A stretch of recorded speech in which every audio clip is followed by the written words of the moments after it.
Hi, I'm doing a. Oh, better. I'm doing a project now where I'm reading through, cold reading a book. And the book is I Want to Go Home. It's a scholastic book by Gordon Corman. And it's about camp, and we are just about to enter chapter 2 called In the Garbage. This is a compendium to my other reading series where I'm doing a cold reading of the New Testament. I'm doing these both in succession.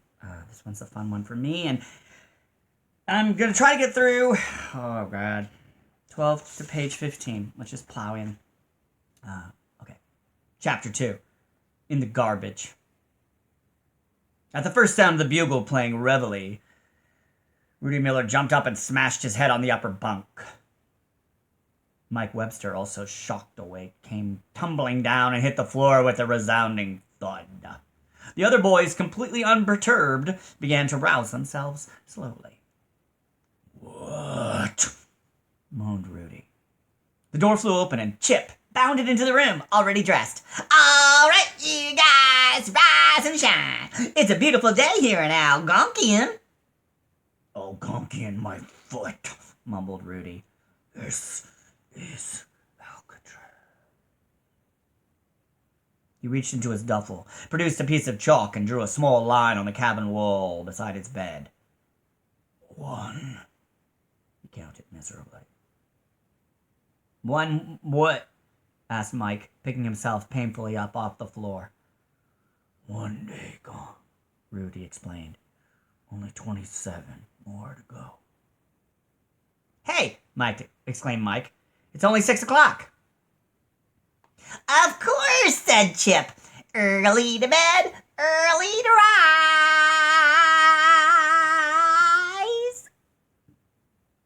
"Yes," said Rudy.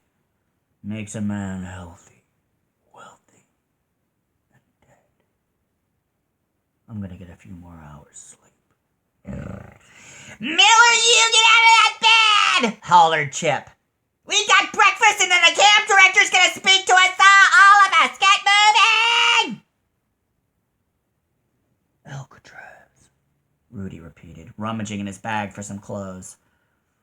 The boys got dressed, and Chip marched them over to the wash station, which was located at a point central to their group of cabins.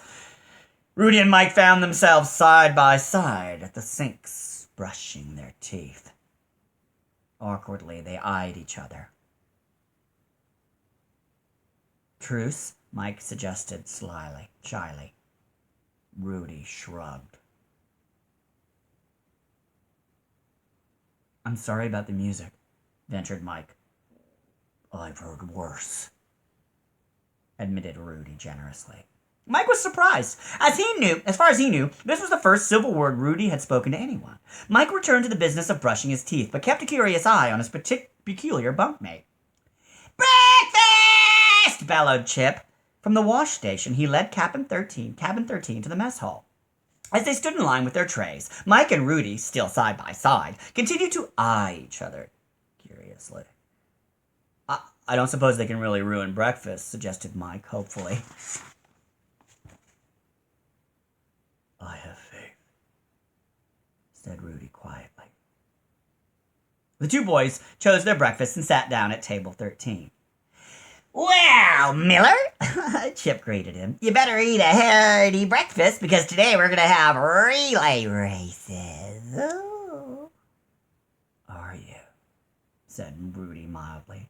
He assumed a long-suffering look. "It's a shame I'll have to miss that." "Why?" asked the counselor. "I don't run," Rudy explained. "He doesn't do anything!" exclaimed Harold Green. "Exactly," Rudy agreed. "How do you do that?" Mike whispered. "How do you get out of doing all those crummy camp things?" "It's very simple.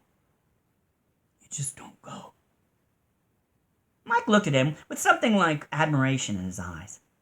"Eat up, everybody," called Chip, "because we have the assembly with the camp director in 10 minutes. When you've returned your tray, go out to the ball field."